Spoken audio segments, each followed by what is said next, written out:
Well, it was a good win for us. We did some good stuff. It was great for us to get some work against the zone. It's the first time we've seen it in live action this year. I thought it slowed us down the last 4 minutes of the first half. We got some wide open looks and missed them, and I thought that slowed us down. In the second half, they stayed with it because we didn't score for the rest of the half when they went to their zone. Again, it slowed us down. We didn't play with the necessary pace that we need to play with against the zone. But it was good because it gave us some work against it. We have some film that we can talk about it and show. I thought the last 10 minutes when we started playing with the pace against the zone, then we were shot ready and we made shots. I was really pleased with our defense the first 14 minutes of the first half, first 15 minutes of the first half. We have to be able to sustain it. In the first half, they had 8 points in the paint. In the second half, they had 24. So we have to do a much better job of being able to sustain that. They came into this game averaging about 76 points a game. Really, with about 3 minutes left, we had them at like 52. We got to do a better job closing. The guys that get in the game at the end, they have to do a better job of knowing what we're doing and being able to execute what we're doing. But overall, pleased with the win and look forward to getting better. Ish, when they were obviously using the zone and you guys had different lulls, what were you guys doing to try to shake yourselves out of it? Eventually, you guys did find your pace again. Like you said, just playing with pace, making sure we get a great shot every time, attacking gaps. That's something we work on in practice a lot. And the biggest emphasis was, like I said before, just making sure the shot that we get is the best shot available each possession. Zach, Gardner-Webb's coach Jeremy was just here just talking about you guys, the way you guys aggressively attack the ball. It's not just one of you going for a block shot. It's two of you, three sometimes. And just said he felt like Jeff was coming out there on some of the plays.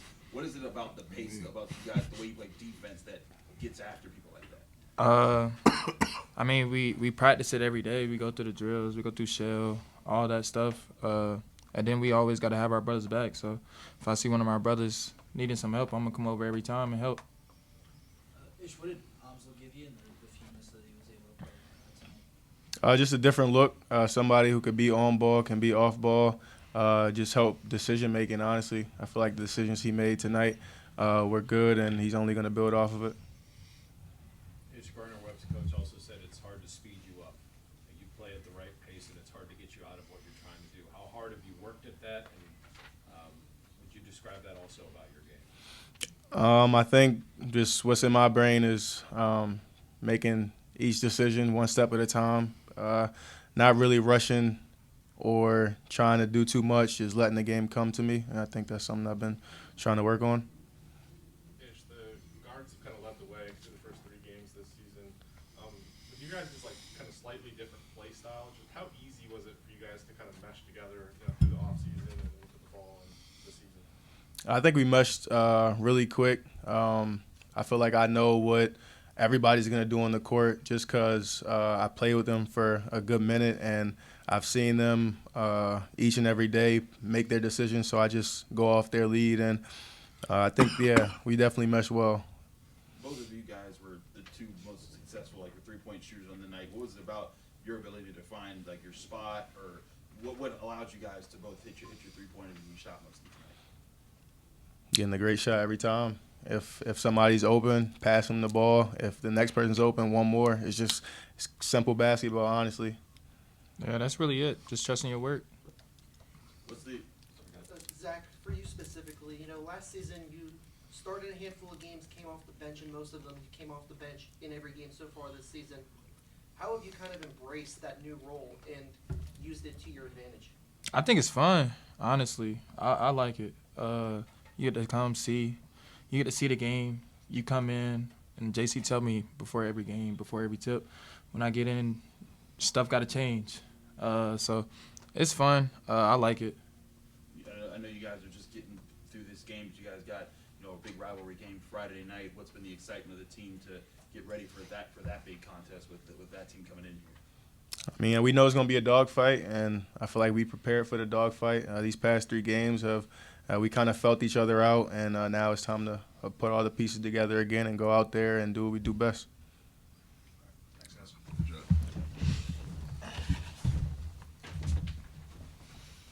Jeff, Jimmy was talking to us, just before you guys came in. He said he felt his zone did really slow you guys down. You guys just didn't make your shots. Do you feel like it was simply that, or was there something about creating those shots that you guys needed to do better? I just didn't think we played with the necessary pace against the zone. When teams go zone, I think part of it is that they want to try to slow you down a little bit, and they make you think. And when you haven't seen it and you switch up, sometimes it can make your offense kind of, okay, what are they in? Okay, what are we supposed to be in? And so it just throws the rhythm off for a little bit. And then we did get wide open shots and we missed them. And that kind of messed with us a little bit. Guys got into their head a little bit. And those are two things we can't allow to happen. And so that's why I said it was good for us, because we haven't seen it. We knew they played zone, and so we practiced against it for a couple of days. But practice is a lot different when there are people out there and popcorn's going and the band is playing and they got score up on the board and video boards going. It's a lot different in those situations. So it was good for us to get this experience, and I expect us, if we see win and if we see zone again, we'll be better. In those moments when the shots aren't falling, do you tell them to just keep firing? If you have to... As long as it's a good shot. As long as it's a good shot, I live with it. You have a lot of games coming up against power conference teams. Are you eager to see how your team's going to respond in the next 6 or 7 days? Yeah. I'm eager to see us every day. I think we have a chance to get better every day. The thing I want our guys and our program to understand, every game we play is the most important because we're playing. Doesn't matter who we're playing, and it's a chance for us to get better. And that's the mindset we want to have every day. For the past couple of years, we've done a pretty good job of having that mindset. Certainly we know the juice will be a lot different in here on Friday. The competition level will be increased to a different level, the level of talent, all of those things. We understand that. We're excited about it, and to see where we are against that level of competition. Zack had another big game with he had 5 blocks in the last game, 4 blocks this game. But what is it about your defense, or how do you coach defense to create those extra block shots? Because even when he's guarding the ball, sometimes it's Guillermo coming. How do you coach them to be that aggressive without overcompensating, and sometimes missing other opportunities? Yeah, we got to do a better job of it, to be completely honest. I mean, when we do a good job of communicating and having discipline, then our length can be a strength for us, and especially off the ball. Where we get in trouble is when we get a little bit fatigued or we get a lead and we relax. And then when we do that, we don't talk as much, and so we don't fight through screens as much, and that's where the mistakes come. And that's where the stuff off the ball can get you in trouble. But we do have good size. We do have good length. Zack just naturally has a gift of being able to use his athleticism and go over and make these unbelievable blocks off the ball. He has a knack for reading, what someone is going to do. And we want him to use his instincts and trust those. Jeff, do you feel the corrections from those lulls just come from experience? I think it comes from experience. Again, this is the 4th time we've played against someone else, but it was the first time we've seen zone, and especially for an extended period of time. It was smart of them, because when they went to it in the first half, we didn't score. And so we told them at halftime, they're going to play it in the second half until we score. We scored a little bit early against it. But Zack hit a huge 3 in the corner, I think, when it got to 10 or 12. And they had gained a little bit of the momentum against the zone. He hit a corner 3 in front of our bench that kind of ignited us. And then we got the pace going. And because we got the pace going, then we were able to step into our shots a little bit more aggressive. How big of a spark has Zack been off the bench so far? It's been huge for us. He's been huge for us. Zack's a really good player. We anticipated him. We saw the work that he put in this summer to work on his game, all aspects of it. I thought he was good for us last year. The thing we talked to him and we want to challenge him is to be consistently good. He had moments last year when he was terrific. We want to make those moments greater. We want to make those consistent. And And for him, it's not necessarily going to be scoring. That's a bonus. Zack scoring will be making an open shot, cutting, driving it, and being all over the offensive glass. But the impact he can have defensively, because he allows us to do some different things defensively. What's allowed Ish to be so consistent this season in terms of scoring? He's worked. I mean, he worked really, really hard this summer, especially on shooting the basketball. That was a big part of his game that he wanted to improve on. Obviously, he's always been able, since he's been with us, to drive and slash and get the spots, and he's strong. But he really wanted to work on his three-point shot, and I thought he's done a good, really, really good job of that. And just the experience of playing, the experience of being in our program, knowing what we expect and knowing what to expect of himself. In the first half, he had a play where he anticipated a pass defensively, picked it off, took it down the length of the floor. Just talk about the impact as a two-way player Ish has. Yeah, well, what we've done all 3 games now is that the best offensive guard he's guarded. You know, the kid Selden came into this game averaging 19.5 points a game, and he was 4 for 13. So he takes pride in that. He takes pride in being a two-way guy. He was our best perimeter defender last year. And, you know, he has the mindset. He's mentally and physically tough. He's a fighter. And he's a little pit bull.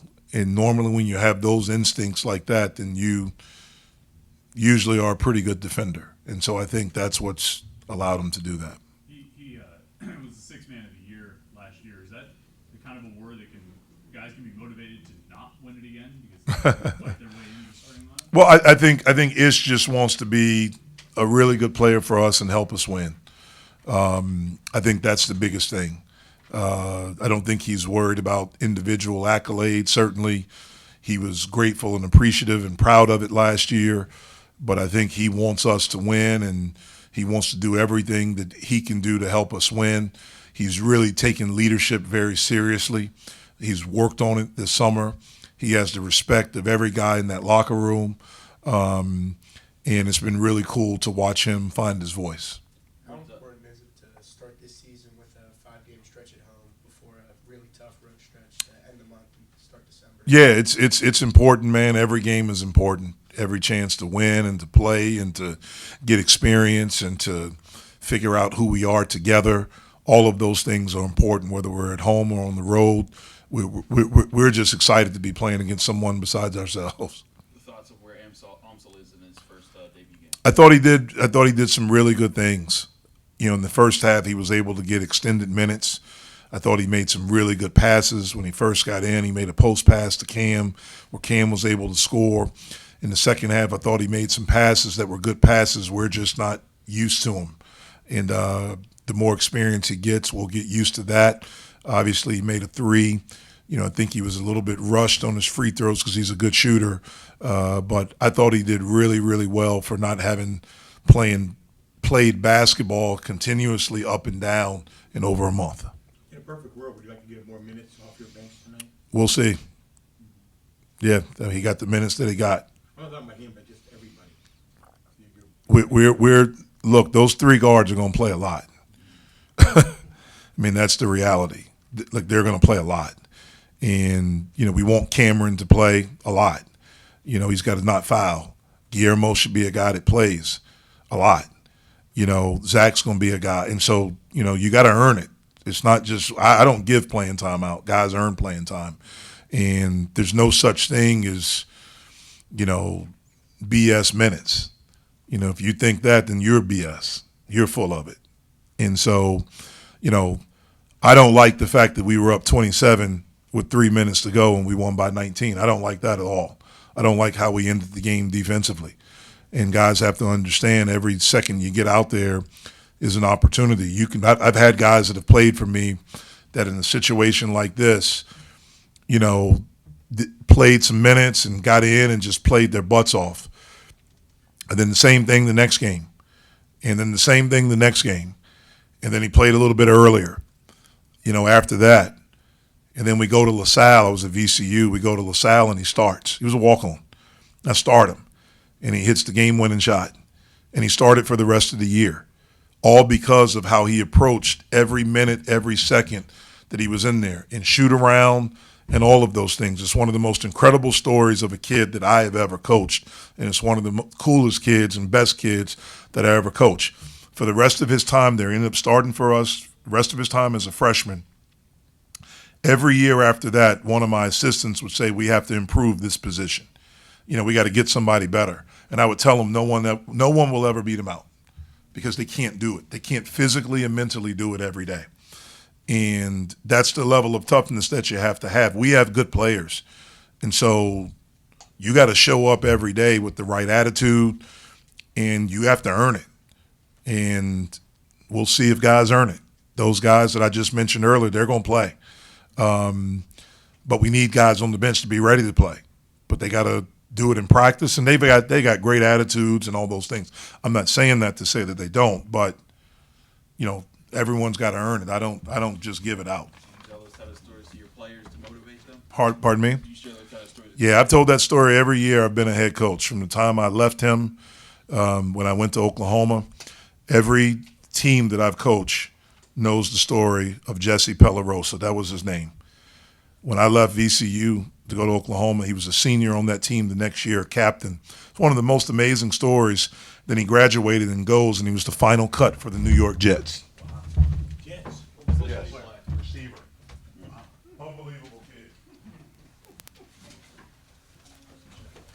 Always get a next